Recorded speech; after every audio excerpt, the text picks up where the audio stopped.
جس کی ابھی پرورش کے آغاز پر اور شعور کے آغاز پر اس نے قدم رکھا ہے، سفر کی تنہائی، صحرا کی وحشتناکی اور اس مادر مہربان کی جدائی، کتنے صدمے اس ننھی سی جان پر آئے ہیں، کس طرح سے ایمن مکہ لے کر آئی ہوں گی، کیا کیفیات رہے ہوں گے، کتنے صدمے جسم و روح پر اور جسم و دماغ پر کتنے صدمے اور صدمات کے کتنے چرکے لگے ہوں گے، اس کا تصور سے کیا جا سکتا ہے، ان کو الفاظ میں بیان نہیں کیا جا سکتا۔ اس کے بعد والدہ کی وفات کے بعد آپ صلی اللہ علیہ وسلم کو آپ کے دادا حضرت عبد المطلب اپنے آغوش محبت میں لیتے ہیں اور اپنی تمام اولاد سے زیادہ آپ سے محبت کرتے ہیں اور اس کو اپنے پاس بٹھاتے ہیں، اس سے سب سے زیادہ محبت کرتے ہیں، قالین پر اپنے بغل میں بٹھاتے ہیں، کسی کو کوئی اشکال اگر ہوتا ہے تو منع کر دیتے ہیں، اسے ڈانٹتے ہیں، کہتے ہیں چھوڑ دو میرے بیٹے کو، یہ ایک خوش نصیب لڑکا ہے، اس کی قسمت کچھ اور ہے، اس کی شان بھی الگ ہے، خدا کی قسم میرا بچہ ایسے مقام اور ایسے مرتبے پر پہنچے گا جہاں آج تک کوئی نہیں پہنچ سکا۔ لیکن دادا کی یہ شفقت بھی بہت زیادہ دیر تک نہ رہی، آپ صلی اللہ علیہ وسلم کی عمر ابھی 8 سال ہوئی تھی کہ دادا بھی رخصت ہو گئے۔ ذرا تصور کیجئے کہ آپ کی عمر، آپ جب اپنے شکم مادر میں ہوتے ہیں، آپ کے والد محترم اس دنیا سے رخصت ہو جاتے ہیں، 6 سال کے ہوتے ہیں والدہ رخصت ہو جاتی ہے، 8 سال کے ہوئے دادا رخصت ہو گئے، یعنی اللہ تعالیٰ نے آپ کو تمام دنیا کے تمام ظاہری اسباب اور ظاہری سہاروں سے محروم کر دیا۔ اس کی حکمت یہ تھی کہ اللہ تعالیٰ چاہتے تھے کہ حضور کے علمی اور عملی کمالات اور اخلاق و مراتب کو دیکھ کر کوئی یہ نہ کہہ سکے کہ یہ والدین کی تربیت کا نتیجہ ہے، یہ دادا کی تربیت کا ثمرہ ہے، یہ استاذ کی تربیت کا فیض ہے۔ یہی تو فرق ہوتا ہے ہم میں اور انبیاء میں، کہ انبیاء کا والی اور ان کا مربی، ان کا استاذ اللہ تعالیٰ براہ راست اور ڈائریکٹ اللہ ہوا کرتا ہے۔ آپ صلی اللہ علیہ وسلم کو نبوت ملتی ہے، آپ اپنے عمر کے 41ویں سال کو پہنچتے ہیں، حکم الہی ہوتا ہے، پیغام الہی آتا ہے، تاج نبوت آپ کو عطا کیا جاتا ہے۔ وہ 17 رمضان المبارک 6 اگست سن 610 عیسوی کو آپ کو نبوت عطا کی جاتی ہے۔ حضرت جبرائیل تشریف لاتے ہیں، کہتے ہیں اقرا، اللہ کے رسول کہتے ہیں ما انا بقاری، میں پڑھا ہوا نہیں ہوں۔ حضرت جبرائیل نے آپ کو زور سے پکڑ کر کہا اقرا، اللہ کے رسول نے کہا ما انا بقاری، میں پڑھا لکھا نہیں ہوں۔ پھر انہوں نے اپنے سینے سے لگا کر اتنے زور سے دبایا کہ آپ کی طاقت جواب دینے لگی، پھر کہا اقرا، آپ نے کہا کیا پڑھوں؟ انہوں نے پھر سورہ علق کی 5 آیتیں پڑھ کر سنائی، اقرا باسم ربک الذی خلق، خلق الانسان من علق، اقرا وربک الاکرم الذی علم بالقلم، علم الانسان ما لم يعلم۔ نبوت ملنے کے بعد آپ صلی اللہ علیہ وسلم گھر تشریف لاتے ہیں اور نہایت شدید خوف زدہ رہتے ہیں۔ حضرت خدیجہ رضی اللہ تعالی عنہا آپ کی دلداری کرتی ہیں اور موقع پڑنے پر سب سے پہلے اسلام بھی وہی قبول کرتی ہیں۔ اس کے بعد حضرت ابو بکر صدیق رضی اللہ عنہ، اس کے بعد حضرت علی، پھر زید بن حارثہ نبوت کی تصدیق کرتے ہیں۔ یہ وہ لوگ تھے جو آپ کو پہچانتے تھے، آپ کو جانتے تھے، آپ کے اخلاق سے بھی واقف تھے، آپ کے کردار سے بھی باخبر تھے اور آپ کے داخلی اور خارجی زندگی کے نشیب و فراز سے بھی اچھی طرح واقف تھے۔ ان کے علاوہ اور بہت سے لوگ بہت سے لوگوں نے اسلام قبول کر لیا،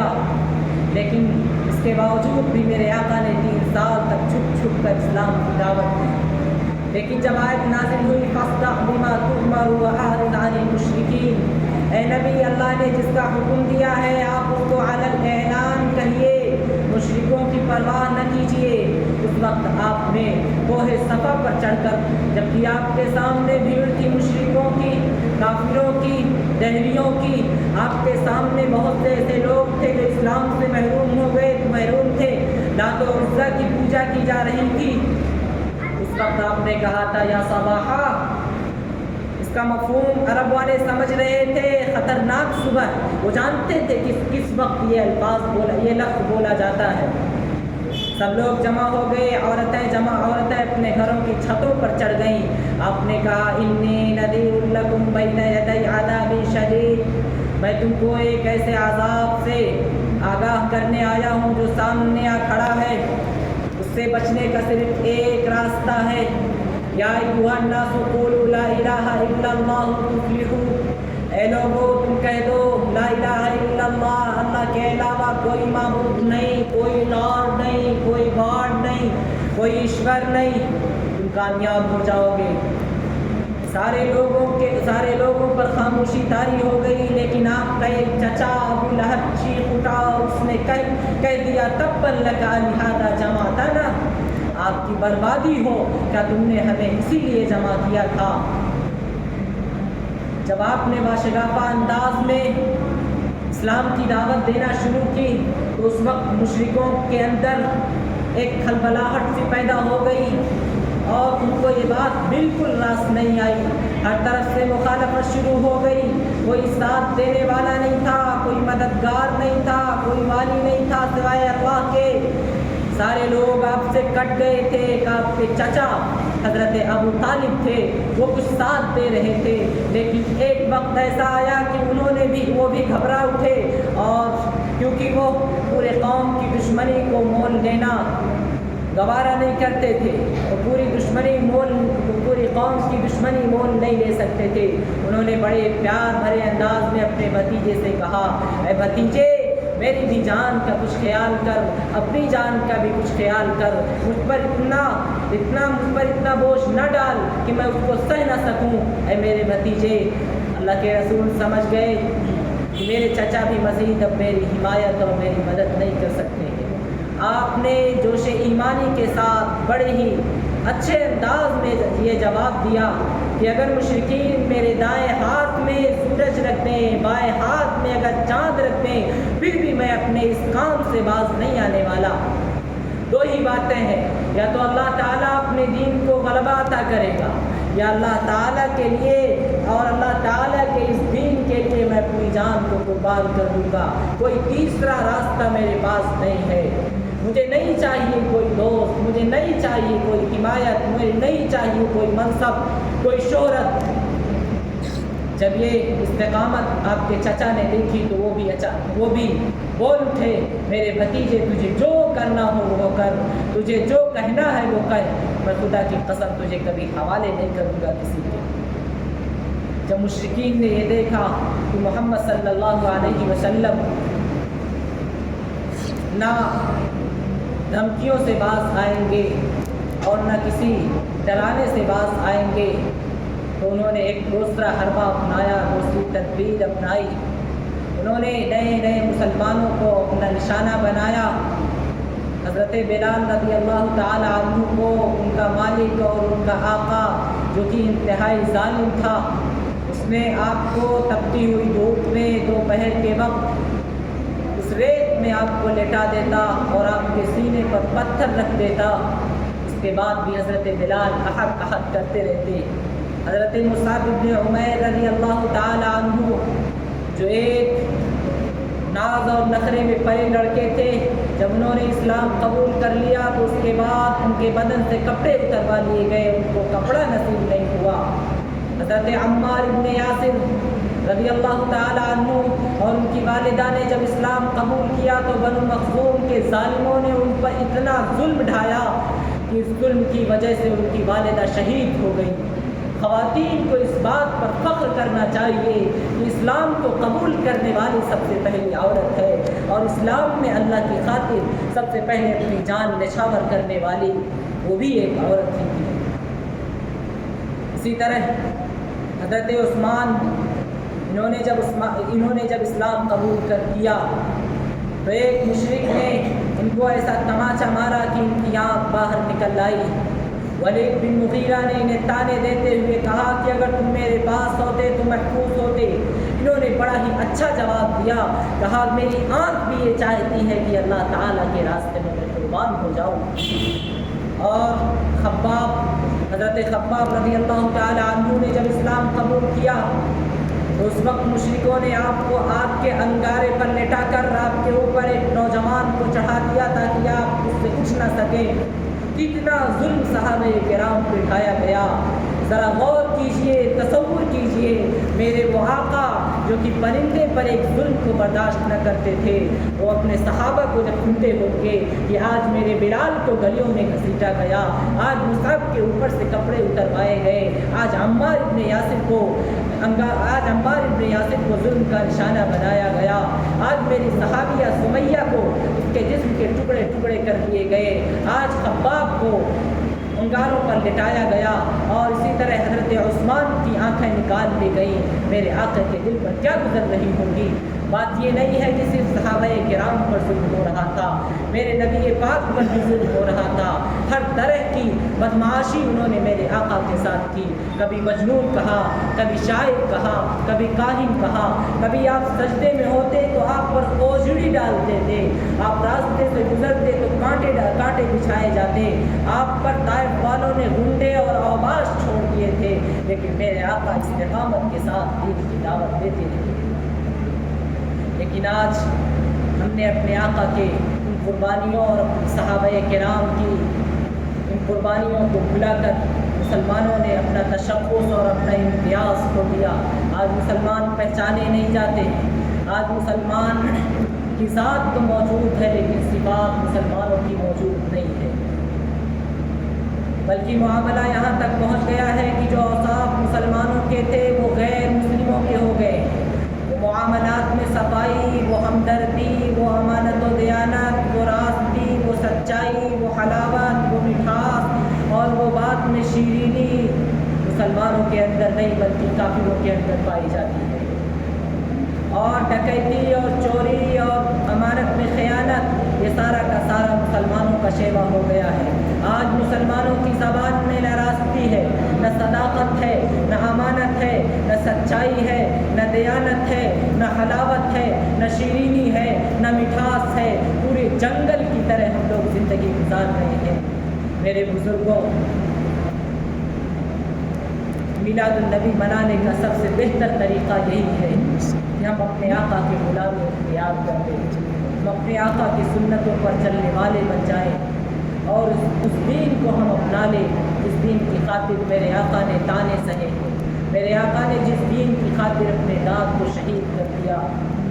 جس دین کے لیے میرے آقا اتنا ظلم سہے ہے، صحابہ کرام نے اتنی قربانیاں دی ہیں، اس دین کے لیے ہم اتنی کوشش کریں اور اس دین کو اتنا پھیلائیں کہ اس کی روشنی پوری دنیا میں پھیل جائے۔ آج ہم یہ عزم کریں، آج ہم یہ عہد کریں گے کہ ہم ہر جگہ پر زندگی کے ہر موڑ میں آقا صلی اللہ علیہ وسلم کی سنتوں پر عمل کریں گے، اور یوں ہمارے زندگی کا ہر لمحہ اور ہر وقت عید میلاد النبی کے طور پر منایا جا سکتا ہے۔ اللہ تعالیٰ کہنے سے زیادہ عمل